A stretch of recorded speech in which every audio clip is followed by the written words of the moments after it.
Uyey, bir gün 5. aydan birgen qo'yacağım. Ne bo'pti 5. ayning bir kasb bo'lmamdi. Har oy kep bo'g'ichi. Xush kelding manchinchi oy.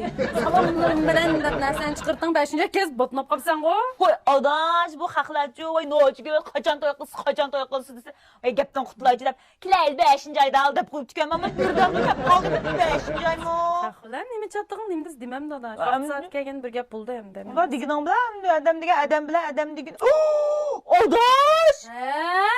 Voy, adaş mana to'ylan to'xtatibdi 5. aydaki. Ha, o'shtaqroq anglatdim rasam. Oy adaş, voy haqlar nimda to'y qilmadan, oy to'yani to'xtatdi. Aldırmay qilmadi olsam bu ekan adaş ya. Oldum anda haqning gitla. Voy vaqt saati badaş deb qo'ysang tugaydi ham desam bu haqni o'ynab o'tmay. Voy endi men o vaqt saati bor deydiganman, lekin haqlavi bir yer chataq to'y qilaman deb o'ylab qolamdi, ham bilmagan odamlar. Sen bilsa adaş lekin menim shu yaxshi ko'r qolganlar bek jiqqu adaş. Bu men yaxshi ko'r qolganlarni ham men bilsam. Siz yaxshilamay vatsa, sen yaxshi ko'r. Ama haqlamınca tunuşturyaptı adaş. Lekin bence adaş unda tepet adamlar tunuşturganlarını yaratqım kelmedi digine. Shu adaş Bosmuştaq menen yaqinlarim tunuştursa, tigtektin bilib menen ko'nglim tushgandan keyin. Bosu deb o'ylayman da hamdi shu. Sen de bir jahanda bir mo'jib o'tirsan, adaş oldirab adam yoramdan sana.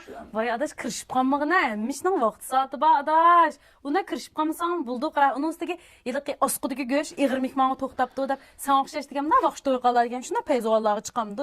Vaqt soati Voy siz qavatdi, men siz qavatni osqudib turib. İşte toshmaydi menen o vaqtim soatim.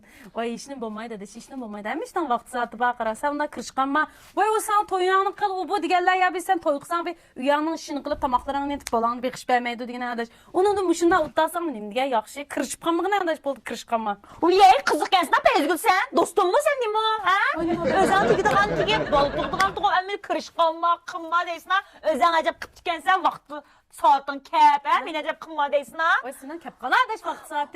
Tava. Qahne dostları degan. Voy adaş tuyani qilal deb tunishtiribdi degan. Ay to'shayna jipti bana qıştaq. To'shayna meni oldim meni yoratmayotgandek kirdi. Olib qolsa bu qaynos qildigan. Payz baldım birini tapdım. Adaş, bilettim seni mal bağlıqır. Xəstən deməyətqınını. Ha, şu arqitim tunuştursam onu bunu digenke qaramaqitim açığım ke qalğan. Maqitim da mına. İşini əpləşdirməsən nocugul aşda depmo nurğulan tunuşturuyub bar. Mən sana. Adaş. Maqitim aşbaldın soğumsan hər qız qusuruq tapmayın adaş. Ya maqul. Muş aşı bayramlıq bir kör şey şu baldı adaş. Bayramlıq kiyim. Rahmet dostum.